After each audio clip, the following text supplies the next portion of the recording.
students. In this session, we are going to continue operating system overview.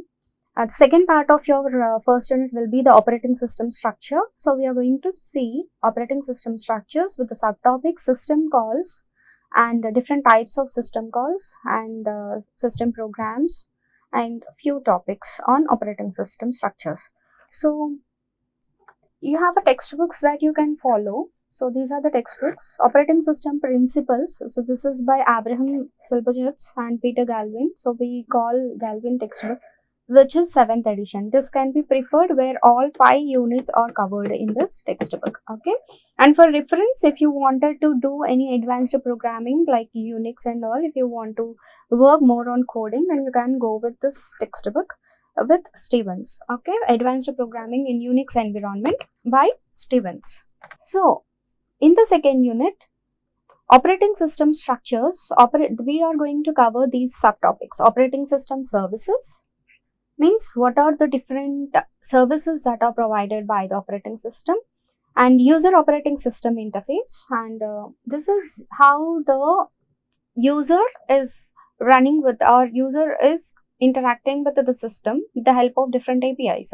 So, how you can use the system calls for using these APIs, and what are the different interfaces you have so that you can use system calls or programming you can do, and what all the operating system services can be provided, all that can be achieved. Then coming to once interface you are known, then we are moving to the system calls, how the system calls are being used and what are the different types, and system programs, how to write a system program using the above one, the system calls. Then operating system design and implementation, how you design and how you implement using different sort of APIs and different sorts of system calls in different structures of operating system. Like in Unix, you will be using different APIs, and in Windows, you are using different APIs. Then finally, operating system structure, where we'll see the layered approach, something like this for different operating systems. And we also know what is operating system debugging, and we'll try to know what are the operating system generations and how the system will get booted. So these are the few topics that we are going to cover in this session. Myself, Dr. Shirisha, Associate Professor from CSE Department, MLR Institute of Technology. So this is the topic, operating system services. So what are the services that are provided by the OS? So operating system provide an environment for execution of the programs. So we all have seen in the previous sessions what is OS. Is this just an interaction or intermediate between the user and the hardware?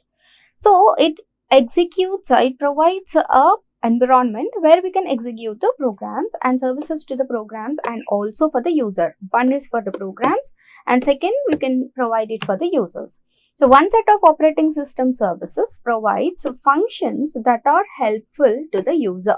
So one set of services, what are they? They are helpful to the user. So from the user's perspective, what are the different system calls that are used?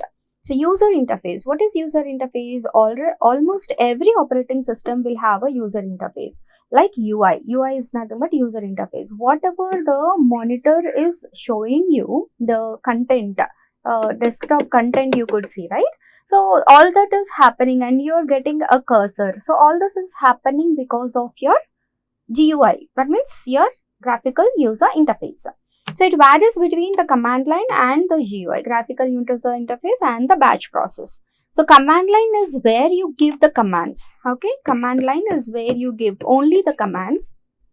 GUI is where you use the cursor to do different operations on different applications. Batch process is where you send the multiple tasks or multiple processes at a time as a batch. This is batch processing. Program execution. So what is program execution and IO operations? These two are the basic needs of a user for the operating system so that they can complete a task or a process. So what is a program execution? System must be able to load the program. Once you wanted to execute the program, the user, what he has to do? He has to load the program. So how he has to load? He has to load into the memory. to run that program and end the execution either normally or abnormally. Abnormally means a program may be executed successfully or you may get errors. If it is error, that is execution is done unsuccessful. Execution is done abnormally. So the system must load, then execute, then release, right? So this is a program execution. So who is helping you to load the program? Operating system is helping you to load the program. From where? From the memory. So we may have a code or we may have the process or the data either in a main memory or in the secondary memory. So wherever it is, by finding its location, we'll move that from the location to the main memory, and from the main memory we may load it and to run the program. So what are the IO operations? A running program may require IO. IO is nothing but input output. What is IO? IO is nothing but input output. So for some input has to be given to process your data. So for processing, whatever the input you have to give, so that has to get loaded. So which may involve a file or a IO device. Suppose if you have external devices like floppy disk, or you have something like compact disk, or you have something like USB pen drives, okay. So what are these? These are all the external devices where your data is being stored. Now directly can you process or run the data from the external devices? No, right? So what we have to do, we have to move it to the main memory, and from the main memory we have to execute it. So this is what basically, from the user's perspective, we need a program execution and IO operations to perform any task. Then, one of the set of operating system services that helpful to the user are, again, along with the program execution and input-output operation, we also have file system manipulation. File system. So, the file system is of a particular interest, means you have multiple file systems like FAT file system, NAT file systems, okay. So, file allocation table is a FAT file system, and network allocation table is a NAT, and something like you will use a particular file system when you load your operating system. So programs need to read and also write files and directories. If you have multiple files, if you wanted to store in a particular location, then what we do is we create a directory and put all the files in that directory. So what happens? The files can be stored and they can be loaded and executed. And create and delete them. So you can also manipulate them. Manipulating is nothing but either you can you perform any sort of operations like editing or adding the content or deleting the content, okay, or you can whatever, you can search them, and all that can happen. So these are the few operations that you can perform in the file system manipulation. So for files, particularly the programs need to be read and written. So once you write it, you will store in the form of a files or in the directories, and then when it is loaded, it is read operation is performed. So you have a file, okay, when you write something, so you have to save this, say this is a doc, so I'll write it as f1.doc. Now what is this? This is a document. When you have a document, what is the operation that you are performing? You are performing the write operation. Whenever you are saying with f1.c, and when you load it, double click on it, it will get loaded, then it is read. That is a read operation. This is extracting. So you can perform different file manipulation techniques on that, and list the file information, permission management, create, delete, search. All these are the different operations that we do. Similarly, we have the other user interface that we can do is the communication. So in the last session, already we have discussed on IPC, if you remember, pipes and named the pipes, that is FIFOs and pipes. So what is this communication is? It may exchange the information from one to one, or many to many, or one to many, or many to one. So how do you use and what you have to use for exchanging the information on the same computer or between the computers over the network? If it is on the same computer, it is connected to a single network, one network. If it is between one to other, this is remotely. When they are remotely, there may be a multiple networks, right? Multiple networks will be there. So then what happened? How do you share? In this case is a message passing. How do you share? In this case will maybe a shared memory, like that. So whether it is remotely or whether it is in the same network, you have to exchange the information during times. So that's why this communication is playing a very vital role in the services, operating system services. Then coming to error detection. So OS needs constantly aware of possible errors. What are the errors and where you have errors, how to find out the errors. There are different algorithms, right? So how do you detect that? That also is required.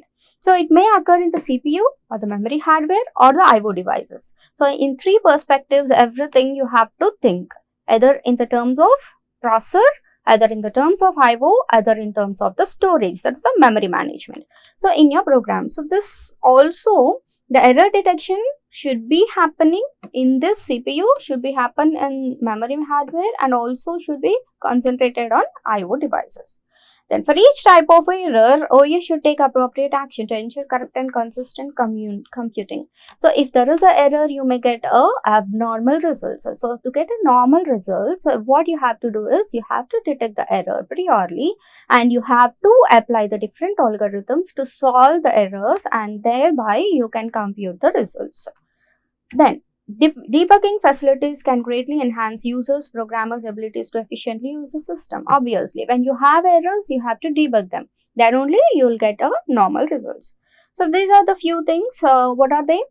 One is IO management, and you have is a program execution and IO operations, file system manipulation, and then you have communication and error detection. So these are the few services. Services of operating system is a very important question, and it will be asked for the long answer type question. So another set of functions with respect to resource sharing. So whatever we have discussed so far, they are with respect to the user. And with respect to the resource sharing, we have resource allocation. When multiple users or multiple jobs running concurrently, means at the same time, resources must be allocated to each of them. So many types of resources, CPU cycle, main memory, file. So whatever we are discussing, everything we have to see in four perspectives. One perspective is from processor, the other perspective is from resources, memory, IO, files, devices. So in all these constraints has to be analyzed first. So these are the many types of resources we have. What are they? CPU is a processor cycles, and means for executing a one particular process, how many CPU cycles are required. So that is a CPU cycle. And main memory. So main memory is very important to store all your data. File storage. Okay, when you have a memory, then only the storage can be possible. And when you have a files or stored, you should perform a IO operations, retrieving, storing, sending, getting. So all these you can perform using different system calls which are very specific to the operating system. Next, accounting. So accounting is also one of the services provided by the operating system, but with respect to the resource sharing. So accounting means what are the resources that are being shared, to whom it is being shared, and how many times it is being shared. So all that is nothing but accounting. Keep track of which users use how much and what kinds of computer resources. That is accounting. Then protection and security. So we have discussed the differences between the protection and security in our previous session. You may refer to find the differences between them. And the owners of the information stored in multiple users or the network, the computer system, may want to control the use of that information. So you have to control, when you wanted to control means authorization. Okay, you have to give authority to them, then only they can access. Security wise, you should provide authentication, then only the user can access. So such thing is nothing but the control of that information. Concurrent process should not interfere with each other. Suppose one process is running at the same time, if the other process is given, the process cannot execute parallelly. If it is a critical section, if you have only one process, means say printer, whenever you are giving a print, only one paper at a time can come out of the printer. So if you're giving next input, then what happens after completing the first print only, the next print may execute. So that is what controlling the use of and concurrent process cannot execute at the same time. Next, protection involves ensuring all access to the system resources and they are controlled. Security means from the outsiders, okay, like firewalls, or we use different antiviruses not to get worms and not to get any bugs into the system. So that way we call them as a security. And this diagram shows you the operating system services in one pic. So you have a hardware. We know that the user and the hardware, in between whatever interaction is happening, so it is nothing but the OS, right? So the OS is having, when you have operating system, so in this way we are taking bottom up. Then these are the different services that are being provided. Whatever we have discussed is program execution and IO operations, file system, communication, resource allocation, accounting, and then resource error detection. All these are the services that we have discussed so far. So whenever this OS can provide all these services, then we can use of the system calls to fetch this content, to fetch to load these services. Okay, we on the top of services we have a system call, and this system call will use either GUI or the batch process or the command line also for execution of a process, and for which you need a user interface. What is user interface? The UI which we have spoken about. Okay, on the top of this, the user or other system programs may use all this. This user and other system programs will use the user interfaces, this will be using UI, this will be using system calls, and also the services of the OS. Whenever you have these two, all these three can be possible by the user. So this is one diagram which is depicting the complete overview of how your OS is providing the services and how those services are being used by the user. And here we are going to see what are the different interfaces. So as you see in this diagram, what are the interfaces we have seen? One is UI, second is a batch, and third is a command line, right? So we'll talk on that to some extent. Hope you all understood. If you have any doubts in the topics that already covered, you can go back to my session 1 and 2 on operating system, so that this will be the continuation for them. Hope you all understood. Thank you all.